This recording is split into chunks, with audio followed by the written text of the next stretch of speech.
brush them. I mustn't undress her either, but I've peeped up her skirt to check she's wearing drawers. They are white and edged with lace. I've called her Ermintrude. She looks very haughty, as if she doesn't like me touching her. She has a beautiful wax complexion, pale with pink cheeks and blue glass eyes that stare at me. She's staring at me now. I think she's as bored as I am. I stand her on the windowsill in the sunlight so she can look out into the garden. I am not allowed to go down and play there while it is so very hot. This is Sunday rest time. Why do I always feel so restless when it is rest time? Miss Groan is certainly resting. I can hear her snores from her room next door. The grandfather clock downstairs in the hall chimes the 3/4 hour. Why does time go so slowly on a Sunday? I'm not allowed to read any of my storybooks either, only the Bible. I have had enough of the Bible already today. I have spent 2 endless hours in church this morning, fidgeting on the hard pew seat, with Miss Groan digging me in the ribs to make me sit still. She made me learn 10 verses of the Bible by heart this morning before breakfast, though I think I have forgotten them already. I am sure Miss Groan chooses the hardest verses deliberately. Miss Groan is my governess, and my goodness, she makes me groan. She signs her name Miss J. M. Groan. Those initials filled me with delight when she first came to our house. I so hoped she was called Joan Moan Groan. She's actually boring Jessica Mary.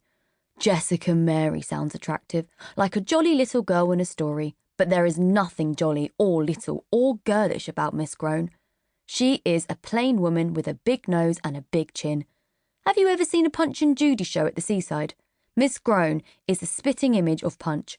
She has a little stick, just like Punch's too. She prods me with it when I am too slow to learn.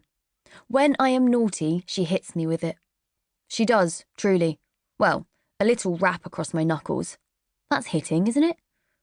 I am sure nursery governesses are not allowed to hit their pupils. I plucked up my courage and told Papa when he was next at home. He has to go away a lot on business. He sighed and said, "Oh dear, Lucy Locket, have you been behaving badly?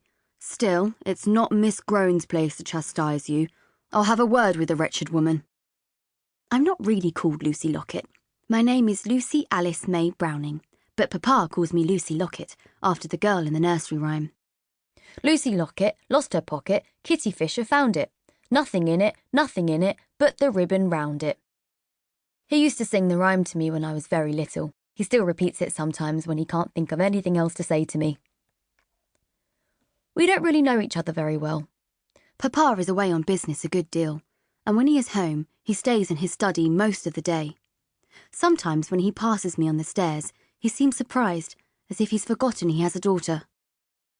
When we went to the seaside this Easter, I was allowed to play on the beach with 3 other little girls. It was such a treat for me because I'd scarcely played with other children before. I met the girls when we were all queuing for a donkey ride. I was quivering with excitement as I waited. I'd never seen such beautiful animals, so quiet and docile, with big brown eyes and huge ears. My donkey was called Neddy, and he seemed to like me, snuffling quietly when I stroked his neck. I wanted to stay on his back forever. The other girls loved their donkey rides too, and so we all drew donkeys with our tin spades in the damp sand. The other girls were all barefoot with their drawers rolled up to their knees, so I kicked off my shoes and stockings too, and bared my own legs. Perhaps Papa thought this immodest, because he came hurrying up to us when we started paddling in the sea. "Come along at once, Lucy Locket. Your mother is getting chilly," he said. But he wasn't looking at me. He was talking to one of the other little girls. He thought she was his daughter. We weren't even especially alike, though we were both fair and wore our hair in ringlets. If I hadn't protested, he might have taken that little girl back to our lodgings instead of me. Perhaps he would have preferred her. The new mother certainly would. She's not my mother. My mamma died when I was a baby, which is very tragic for me, and of course for her. I miss her terribly, even though I didn't have a chance to get to know her very well.